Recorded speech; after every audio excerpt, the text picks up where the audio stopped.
All right, let's talk about something that sounds super technical, but is actually way simpler than you think. SQL. Seriously, don't think of it as some scary computer language. The best way to think about it is it's a way to have a conversation with data. You ask a very clear question, and you get a very clear answer. So let's crack this thing open. I mean, have you ever really thought about it? How does your music app know that you want upbeat 90s rock, but only the one-hit wonders? It feels like magic, right? Well, it's not. It's a language, a specific set of instructions. And by the time we're done here, you'll get exactly how that magic works. So to wrap our heads around this, let's use an analogy. I want you to imagine that a database is like the ultimate music library. I'm not talking about a few shelves. I mean a giant warehouse-sized building that has every single song ever made. It's all in there, but it's just a massive, unorganized pile.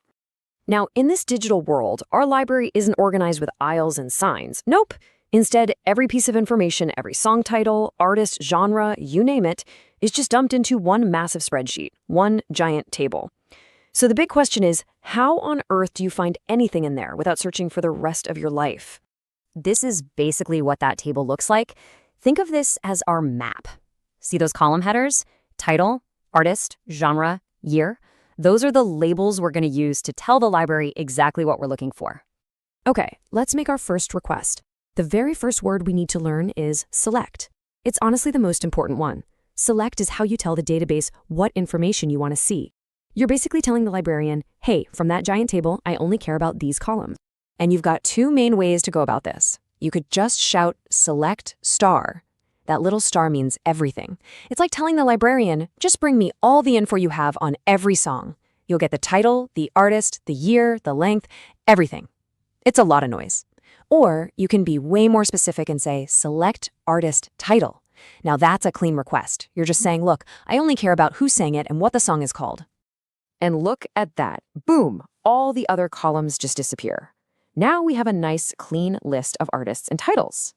So we've told the database what to show us, but we still have every single song in the entire library on this list. The next step is to filter this thing down. This is where the real power kicks in.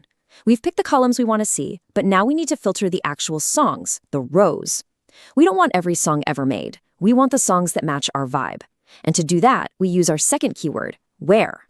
The where clause is pretty much exactly what it sounds like. It's a filter. It creates a rule. You're telling the database, hey, only show me the songs where this specific condition is true.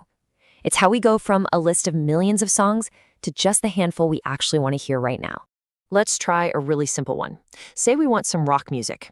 Our instruction is just this, where genre equals rock.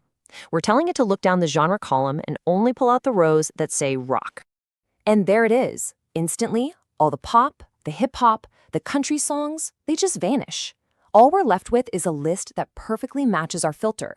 We just cut down that massive library to a single genre. Pretty cool, right? Of course, just finding rock music is a good start, but our tastes are usually more specific than that. What if you only want rock music from a certain decade? How do you start combining these ideas together? Well, we use these things called operators. Think of them like power-ups for your where clause. We can use a greater than symbol to find songs where the year is greater than, say, 1999. And even better, we can use the and operator to chain our filters. We can literally ask for songs where the genre is rock and the year is after 1999. Okay, so now we have our perfect, super specific list of modern rock songs. But it might still be in a totally random order, and it could still be hundreds of songs long. It's time for the finishing touches, organizing it and trimming it down. First things first, let's get it organized. For that, we use the order by command, and it is incredibly simple. You just tell it which column you want to sort by. Order by artist will sort the list A to Z by artist, and order by year will sort it from oldest to newest. Simple as that. And check it out. Our list of rock songs is now perfectly sorted by artist. It's so much easier to read, so much easier to find what you're looking for. It's basically the digital version of neatly organizing your record collection. But what if our list still has like 500 songs on it? We probably don't want all of them. That's where our last command for today comes in. Limit. Limit does exactly what you think it does. It just limits the number of results you get. If you only want the top 5, you just add limit 5 right at the end of your request. And now for the big finale, the moment we've been building towards. We've learned all the individual commands. It is time to put them all together to write one single perfect request, our ultimate custom playlist. Okay, let's walk through this masterpiece. First, we select the columns we want to see: artist, title, and year. We tell it where to get them from, our music library table. Then the important part, we filter where the genre is pop and the year is greater than 2010. We want to order by year so we see the newest ones first, and finally, we limit the whole thing to just 5 results. And voila, this is what we get back. Not that giant, messy library we started with. Instead, we get a perfect, tiny, organized list that matches our very specific request. It's the 5 newest pop songs since 2010.